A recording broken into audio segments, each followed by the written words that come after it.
Assalamualaikum warahmatullahi wabarakatuh. Selamat pagi, sejahtera untuk kita semua. Shalom, swastiastu, namo buddhaya, dan salam kebajikan untuk kita semua. Tentunya waktunya sangat singkat, padat, dan 15 menit ini bagi saya harus nunggu, Pak ya. Kita tahu bahwa materi saya sebenarnya banyak, Pak. Materi saya ini kira-kira untuk 1 hari bisa bicara. Tapi tidak apa-apa, 15 menit juga bisa. Saya mungkin memperkenalkan diri, saya budak Pontianak, lahir besar di Pontianak, ya. Sekolah dari tingkat SD sampai SMA di Pontianak. Jadi SMA 1 SD 11, sampai 3 SMA 1 Pontianak. Saya akpol masuk akademia tamat tahun 90, dan pendidikan terakhir itu tahun Manas RI PRA 53. Kalau jabatan saya cukup banyak, dan pendidikan luar negeri juga ada beberapa selain pendidikan dalam negeri. Nah, tentunya ini menjadi bekal saya untuk balik kampung, ditugaskan ngurus kampung seorang. Alhamdulillah dikasih sampai pangkat Brigadir Jenderal, menjadi suatu kebanggaan bagi saya dan keluarga saya.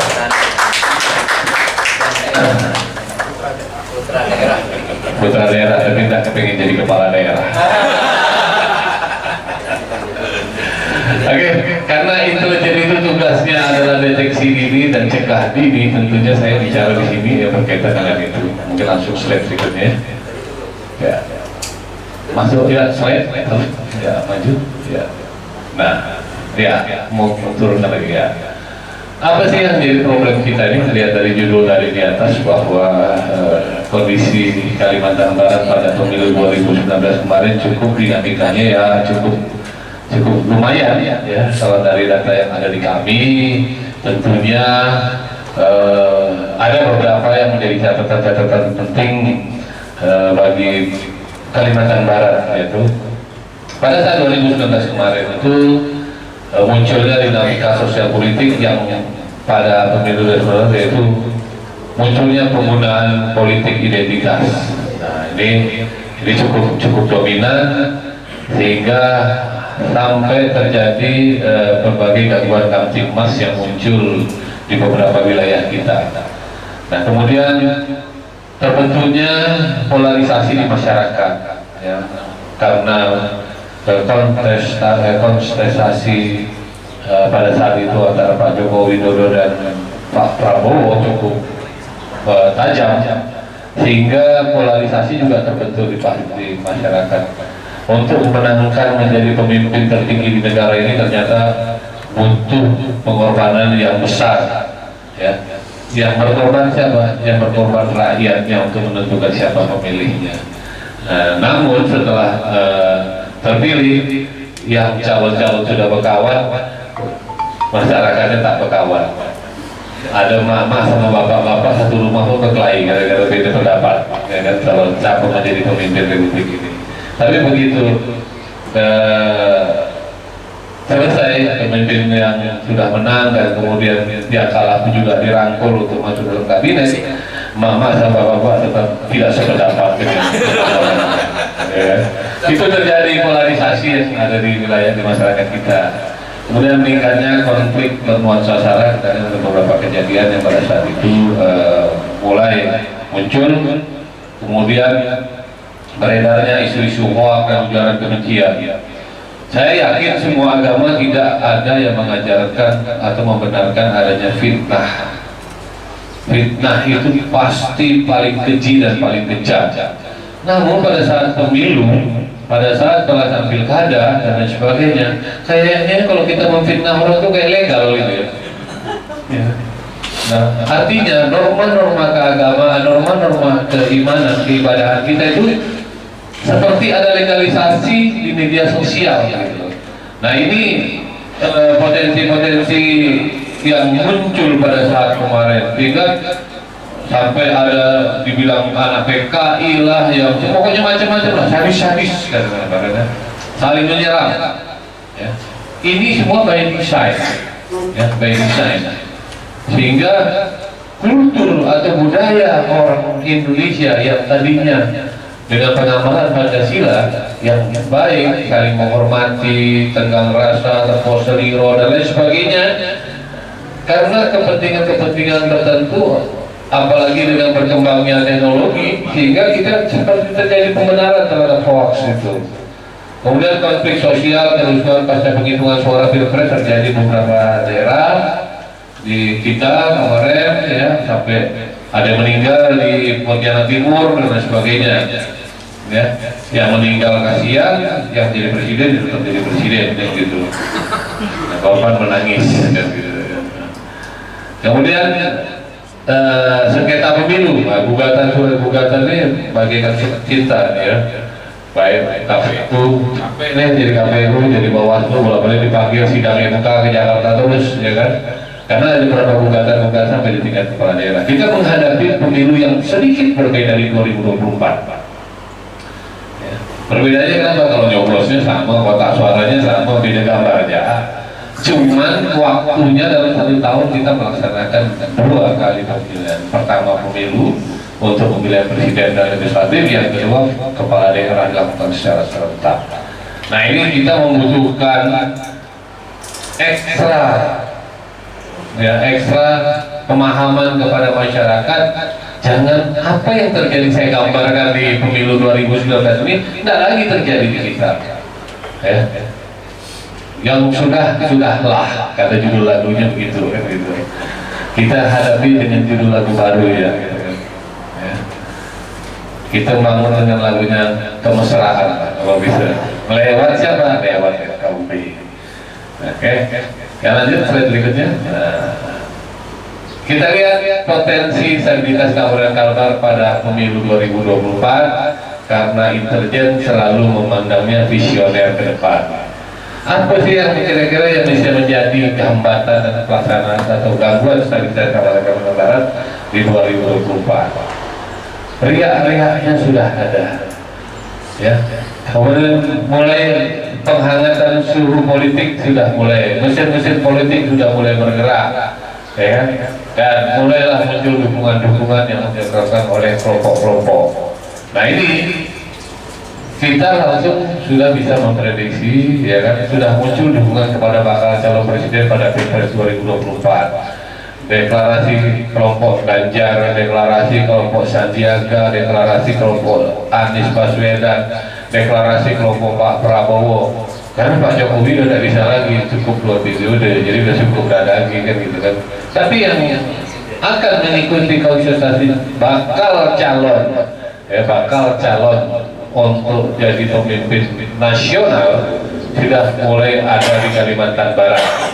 Nah, munculnya dukungan ini tentunya nantinya juga akan kita lihat siapa yang mendukung dan bagaimana cara mendukungnya.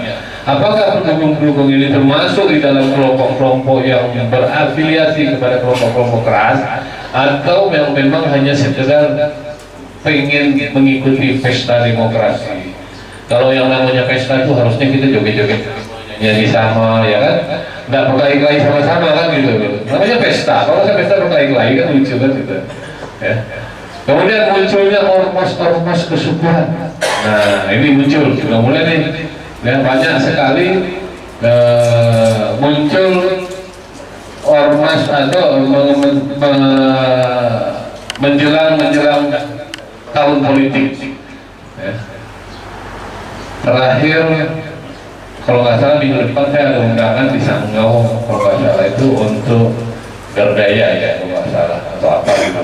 Ormas baru lagi dari suku Dayak, ya. Tapi suku-suku lainnya juga demikian, membuat barisan-barisan laskar-laskar. Padahal ormas sekarang itu kalau dalam undang-undang keormasan tidak boleh menggunakan nama yang berkaitan dengan simbol-simbol kemiliteran, ya. Tapi tetap aja muncul laskar-laskar, ya, kemudian muncul barisan garda dan lain sebagainya. Nah, ini belum terdaftar di Kemenkumham. Nah, mudah-mudahan nanti bisa difilterisasi. Kalau kita bicara kepada kesukuan, tentunya kita bicara budaya, bukan bicara mau nyalonkan siapa yang mau kita dukung, calon siapa untuk jualan politik, bukan, ya. Boleh dalam rangka polarisasi, Nah, kita untuk lebih memfokuskan dukungan, namun seharusnya tidak keluar anggaran dasar dari anggaran rumah tangga masing-masing itu kemudian nanti akan diverifikasi oleh Kesbangpol dan dari Kemenkumham. Nah, bagaimana dengan nanti yang tidak legal? Ya tidak legal akan ditertibkan. Ya. Harusnya ya yang kita bangun adalah bagaimana membangun kultur atau mencegah. Karena juga bingung, anak saya itu bingung sukunya apa. Bapaknya orang sukunya Jawa, lahir Pontianak, Japon, kan gitu. Sembunyinya Pontianak, Pak, sukunya Jawa, ya kan gitu. Nah, emaknya, neneknya Padang, bapak kakeknya Gorontalo, lahirnya di Palu, ya kan. Jadi kalau anak saya ditanya sukunya apa, bingung dia. Pak, suku saya apa ya, Pak ya, kan gitu. Ya. Jadi kalau dari sisi terahnya Padang berarti maternalisme kan gitu. Kalau dari kita paternalisme kan gitu. Jadi bingung juga kan gitu mau mengambil suku yang mana ini kan gitu kan.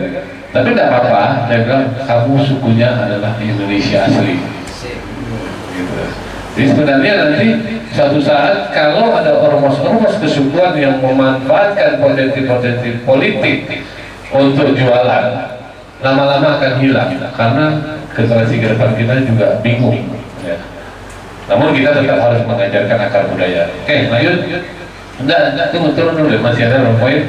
Meningkatnya sentimen primordial, ya, sudah mulai muncul di Kalbar, ya kan, sudah mulai pengelompokan, kemudian meningkatnya sengketa perburuan dan perkebunan, ya kan.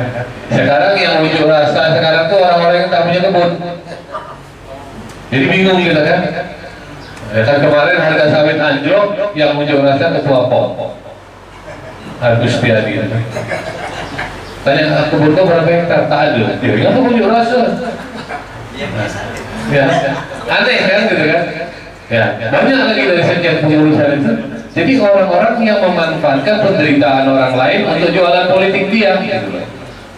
Ini faktanya, saya tak apa-apa, saya buka-buka gitu. Memang faktanya demikian ya.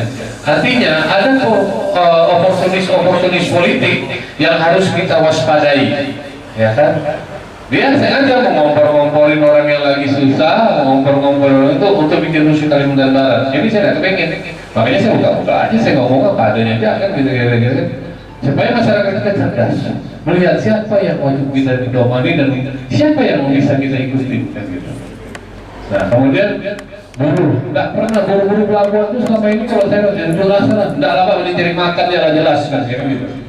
Nah, tapi sekarang muncul partai buruh, nah, mulai dipanas-panaskan kan gitu. Buruh tidak pernah selama dari tahun 2017 saya pernah di sini sebentar, kemudian dari tahun lalu saya di sini. Setiap ada di Jakarta partai buruh apa organisasi buruh Jurasa gini. Dapat kami cari makan ya Pak, jelas Pak cari makan gitu. Tapi sekarang enggak. Karena apa? Karena mereka sudah mulai dimanfaatkan oleh kelompok-kelompok untuk kepentingan politik. Ini yang mulai kita lihat ya. Kemudian munculnya konflik-konflik sosial bernuansa sasaran. Kita lihat beberapa sejarah kemarin, Ahmadiyah dan sebagainya, yang sebenarnya harusnya tidak perlu terjadi. Tapi ya karena pemahaman dan perbedaan pandangan hingga dibawa ke ranah-ranah massa. Ya. Nah, dan sekarang juga saya sebagai orang Pontianak ini bingung Pak. Jadi, karena apa? Kalau dulu tuh kita satu gang tuh mau Nasrani, mau apa segala macam, ada gendang lebaran 5 kali saya. Ya kan, Idul Fitri saya lebaran, Idul Adha saya lebaran. Ya kan? Kemudian nanti kalau lalu saya ikut lebaran juga, ya kan? Imlek juga ikut merasakan lebaran juga, nanduk gak ke rumah-rumah orang Cina itu kan gitu. Jadi menikmati betul kehidupan toleransi antar umat beragama itu. Ya. Tapi sekarang sudah sedikit dibawa ke satu ranah kelompok tertentu, sedikit lagi dibawa ke ranah kelompok tertentu, kepentingan kelompok-kelompok tertentu. Dan ini menjadi kewaspadaan bagi kita. Akankah hilang toleransi kita yang dulu kita betapa nikmatnya sebagai orang Kalbar, sebagai orang Pontianak ke depan kalau kita tidak segera memperbaiki? Ya, tentunya siapa tahu jawab ya, duduk di ruangan ini kita semua nanti kan gitu kan. Lanjut ya. Ancaman laten dalam pemilu yaitu pertama politik identitas yang harus kita waspadai. Ya, praktik-praktik politik identitas pada momentum pemilu merupakan ancaman bagi persatuan dan kesatuan bangsa kita. Praktek politik identitas itu yaitu mereka melakukan agenda politik dibungkus dengan simbolisasi agama. Ya, terasa atau tidak, dukung mendukung, kemudian polarisasi di 2019 sudah mulai ada di sini. Seharusnya nggak perlu terjadi. Ya. Karena pemimpin nasional kita itu mewakili semua agama di Indonesia sesuai dengan amanat undang-undang. Jadi tidak ada alasan kita harus kelompok kita harus mendukung ini, kelompok kita agama kita harus mendukung ini, tidak boleh. Ya. Kita harus sama polarisasinya seperti itu. Kemudian radikalisasi dan penyesatan masyarakat, ini indikatornya seperti perbedaan identitas keagamaan ditajamkan sehingga menciptakan masyarakat yang radikal. Nah, ini juga perlu diwaspadai kepada kita semua, terutama kaum B. Saya terima kasih kepada Pak Ruslan dan kawan-kawan semuanya, ternyata sudah mampu mengidentifikasi ini dan mulai ngajak kita kumpul sama-sama. Ya, tentunya ini cikal bakal 7 langkah yang disiapkan Pak Ruslan ini bisa mengantisipasi ini, ya, untuk membangun kebersamaan di dalam menuju 2024 nanti. Nah, kemudian hancurnya konstruksi sosial, ya, ini juga merupakan tingkat kewaspadaan yang perhatikan, ya, yaitu terjadi pewajaran sikap saling serang identitas di masyarakat. Kerekatan sosial, saya bilang koreks, ya, koreks dalam artian itu yang tadi saya bilang, ya kan? Jadi ego subisme, ego sektarianisme, ya, bahkan sampai kepada mazhab atau paham-paham baik itu di Nasrani maupun di Muslim maupun di semua agama, semua juga punya mazhab, ada punya sekte dan punya segala itu berusaha diganggu, ya, berusaha diganggu untuk dibuat menjadi satu potensi konflik. Nah, ini juga yang harus kita waspadai bersama, ya. Kemudian akan bisa memunculkan konflik horizontal. Konflik horizontal ini saya pelaku sejarah konflik Poso, Pak. 5 tahun saya ngurusin konflik Poso dari tahun 2000 sampai 2005. Setiap hari gendong mayat, setiap hari ngurusin orang dibunuh, setiap hari urusan bom. Letih saya udah sampai. Ya, saya ingat kejadian waktu kecil-kecil 82, ya, 97 saya sudah ikut. Tapi 82, 84 itu kan kejadian di sini saya juga menikmati, gitu kan. Ya, artinya saya punya pengalaman. Nah, pada saat saya ditugaskan di Poso, mulai dari Satgas atau jadi Wakapolres sampai saya jadi Kapolres di sana, itu betapa hancurnya struktur sosial. Ya. Saya kalau cerita begitu sampai sekarang tuh mudah-mudahan jangan sampai terjadi di Kalbar. Ya. Mudah-mudahan, karena sedih Pak, sedih. Kawan sampai nggak saling kenal, terpisah. Sampai sekarang Poso tidak selesai. Si kehidupan sosialnya oke, kelihatan normal, tapi kalau permasalahan banyak yang tidak selesai. Ya. Terjadi pengklasteran orang Muslim di pesisir, ya, Nasrani naik ke arah gunung, ya, kemudian pengelompokan kesukuan. Padahal dulunya kayak kita di Pontianak ini di Poso itu bagus, ya, toleransinya bagus, kita semua di dalam satu komunitas yang heterogen dan lain sebagainya. Bahkan kalau di sana orang datang lewat numpang tidur pun dikasih di zaman dulu ceritanya begitu. Tapi begitu konflik semua waspada, saling curiga. Lewat aja pun kita dicurigai, ya. Sehingga tidak ada ketenangan di dalam kehidupan. Itu loh bahayanya konflik horizontal, ya. Mudah-mudahan kita tidak mengalami seperti itu, ya. Kenapa? Hanya urusan preman akhirnya menghancurkan sekian puluh tahun dinamika kehidupan sosial kita, ya. Musuh itu bukan konflik agama, Pak, konflik preman. Jadi akhirnya dilarikan ke permasalahan agama. Oke, lanjut. Nah, ini bagaimana sih peran tokoh lintas agama? Ya. Pertama, perannya sebagai influencer. Ya. Tokoh agama itu harus mampu memberikan pengaruh positif kepada masyarakat untuk menjaga situasi kamtipmas di wilayahnya, tugasnya masing-masing. Ya, Pak Ustadz di wilayah RT lingkungan dan dulu dalam umatnya. Kemudian yang pendeta juga demikian. Selalu kita menaburkan benih-benih kebaikan, ya. Selalu membangun toleransi, selalu membangun kebersamaan, selalu membangun gotong royong, selalu membangun musyawarah mufakat yang selalu digadang-gadang ada di dalam Pancasila kita. Ya. Tujuannya apa? Ya tujuannya untuk menjaga stabilitas situasi Kamtipmas. Kemudian yang kedua perannya sebagai komunikator. Ya. Nah ini mengkomunikasikan hubungan kerjasama umat beragama dengan pemerintah dan kerjasama antar lintas agama. Ya. Dengan sering-seringnya kita diskusi, dengan sering-seringnya kita jadi kalau ada isu-isu kita lah yang memahami dan memiliki jemaah atau jemaah kita, ya, kita memberikan pemahaman-pemahaman positif sehingga riak-riak kecil dapat segera kita padamkan, ya, sehingga tidak menjadi bara, lama-lama bisa menjadi api. Kemudian sebagai stabilisator, memastikan kehidupan sosial yang harmonis, ya, khususnya dalam masyarakat yang majemuk. Ya. Kemudian sebagai mediator, ya, menjadi penghubung dalam upaya penanganan konflik sosial di masyarakat. Ya, jadi memang ya mau tidak mau setiap ada konflik sosial ya kaum ini juga ditarik-tarik. Ya, apapun ya kan.